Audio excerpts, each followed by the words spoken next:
Citroёn C4 седан.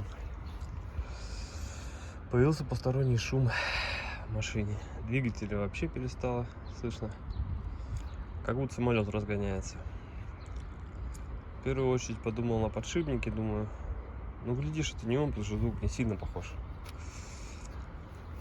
Чуть-чуть детонации было, думаю, балансировка может быть, и шум, как вот есть дешевая резина, гудит.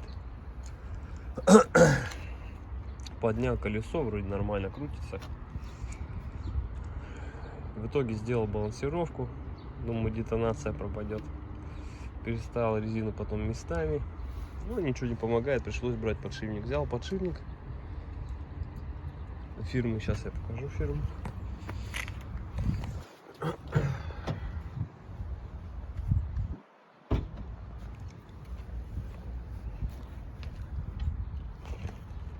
Вот такая фирма СКФ. Подшипничек поменял, теперь все шикарно. Шум пропал, хоть движок стало слышно. Ну, писали то, что вроде как бюджетный, но 3800 это совсем не бюджетный подшипник, по крайней мере для меня.